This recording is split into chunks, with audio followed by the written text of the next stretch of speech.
Hello दोस्तों, मेरा नाम है आनंद सिंह और ये है हिंदी व्याकरण के लिंग अध्याय की दूसरी क्लास। बेसिक हम पढ़ चुके हैं। ये कुछ ऐसे कॉन्सेप्ट्स हैं जो एग्जाम्स के पॉइंट ऑफ व्यू से बहुत इंपॉर्टेंट होते हैं, तो इनके विषय में हम पढ़ने वाले हैं। जैसे पेड़ों के नाम जो होते हैं, कुछ स्त्रीलिंग होते हैं और कुछ पुल्लिंग होते हैं। जैसे इमली, लीची, नाशपाती, ये शब्द जो है ये स्त्रीलिंग शब्द है। हालांकि इमली का पेड़, लीची का पेड़, तो अगर ऐसा सुनने में आता है कि हाँ ये पुल्लिंग होना चाहिए, क्योंकि पेड़ जो शब्द है वो पुल्लिंग होता है। कैसा होता है? पुल्लिंग होता है। लेकिन जब इमली लग जाएगी तो इसको हम किस पॉइंट ऑफ व्यू से समझेंगे ताकि हमें कंफ्यूजन कम से कम हो? तो हम इनको समझेंगे इनके फलों के अनुसार। इनके फलों के अनुसार हम देखेंगे और उसकी के अकॉर्डिंग हम इनका यह निर्णय कर पाएंगे कि ये शब्द स्त्रीलिंग में आएंगे या पुल्लिंग में आएंगे। इमली का जो फल होता है वो भी स्त्रीलिंग शब्द ही होता है। लीची का जो फल, जो लीची बोलते हैं उसको, वो भी स्त्रीलिंग शब्द होता है। उसी तरीके से नाशपाती जो शब्द होती है वो भी स्त्रीलिंग शब्द में ही आती है। नाशपाती का जो फल होता है वह भी स्त्रीलिंग शब्द में आता है। लेकिन ये जो नीम, कटहल और ये आम है, इनके फल भी पुल्लिंग शब्द में आते हैं। इसीलिए ये नहीं बोलना है कि जो नीम शब्द है यह स्त्रीलिंग शब्द है। नहीं, नीम एक पुल्लिंग शब्द है। कटहल तो ऑलरेडी समझ में भी आता है कि ये पुल्लिंग शब्द है, और आम भी समझ में आता है कि यह एक पुल्लिंग शब्द है।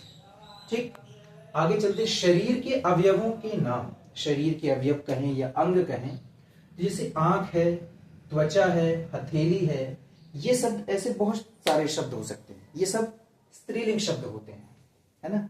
आंख अच्छी है, त्वचा अच्छी है, हथेली बहुत रफ है, तो उस तरीके से हम समझ सकते हैं। ऐसे ही और भी शरीर के अवयव हो सकते हैं, जैसे जीभ या जिह्वा बोल सकते हैं, चिन्ह बोल सकते हैं, है ना, पीठ।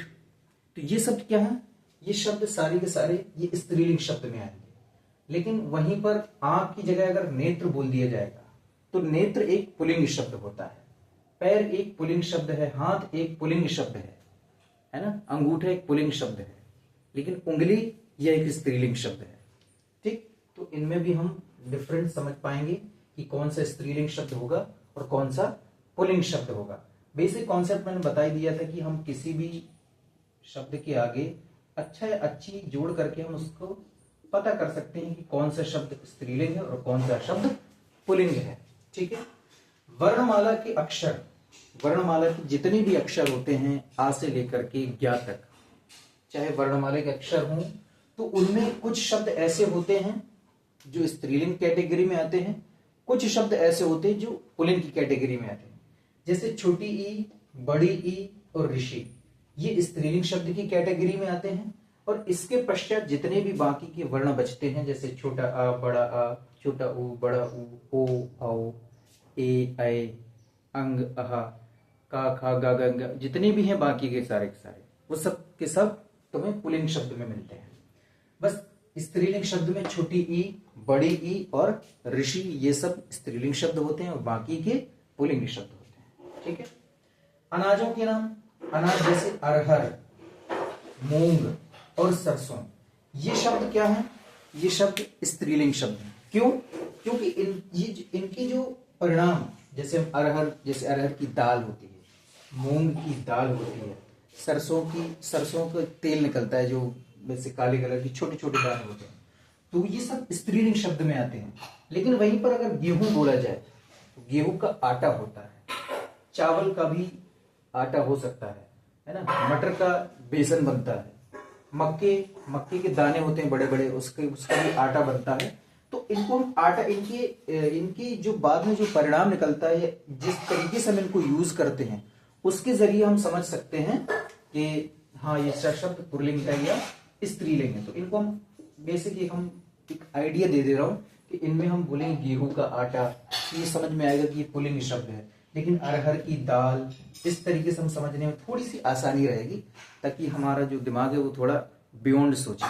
ठीक है। जैसे भाषा और बोलियां कैसे, जैसे कोई भी भाषा होगी और उससे रिलेटेड कोई भी बोली होगी या उससे रिलेटेड कोई भी लिपि होगी, वो सारी की सारी किसमें आएंगी, स्त्रीलिंग शब्द में आएंगी। जैसे हिंदी भाषा हमारी अच्छी भाषा है, हिंदी हमारी राजभाषा है ना, तो ये शब्द कैसा है, ये शब्द स्त्रीलिंग है। कोई भी होगी, हिंदी की लिपि क्या है, देवनागरी है। हिंदी की लिपि क्या है, हिंदी की लिपि देवनागरी है। देवनागरी ऐसे लिखी जाती है, देवनागरी लेफ्ट टू राइट लिखी जाती है, बाएं से दाएं लिखी जाती है।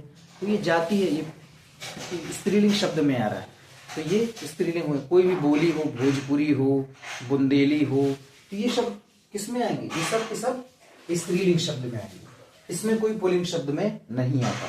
ठीक है, आगे बढ़ते हैं। नदियों के नाम, नदियों के नाम में जैसे गंगा है, जैसे कावेरी है, जैसे यमुना है, तो हम इनको इस तरीके से भी समझ सकते हैं, क्योंकि ये नाम जो होते हैं ये नाम स्त्रीलिंग शब्द ही होते हैं। क्यों, क्योंकि जैसे गंगा, गंगा मैया है ना, यमुना।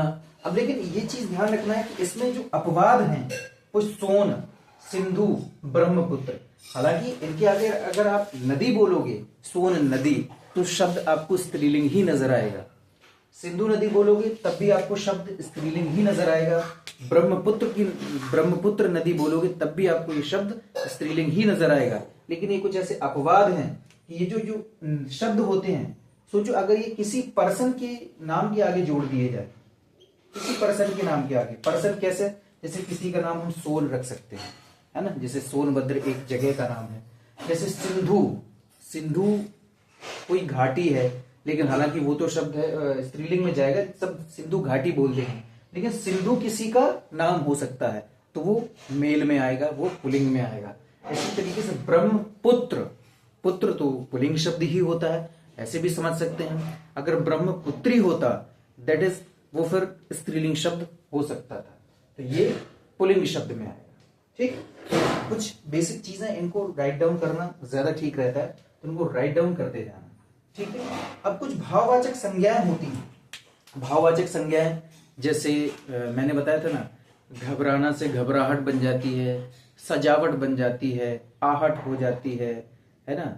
ऐसे जितने भी भाववाचक संज्ञाएं हो जाएंगी, आहट या बनावट, इन तरीके से, जैसे सजावट, तो ये सजावट अच्छी है, उसको घबराहट हो रही है, घबराहट, तो ऐसे शब्द किसमें आएंगे, ये सारे के सारे स्त्रीलिंग शब्द में चले जाएंगे। ठीक है, ये कुछ बेसिक कॉन्सेप्ट से इनको स्क्रीनशॉट भी ले सकते हो या इनको अपनी नोट में नोट डाउन कर सकते हो।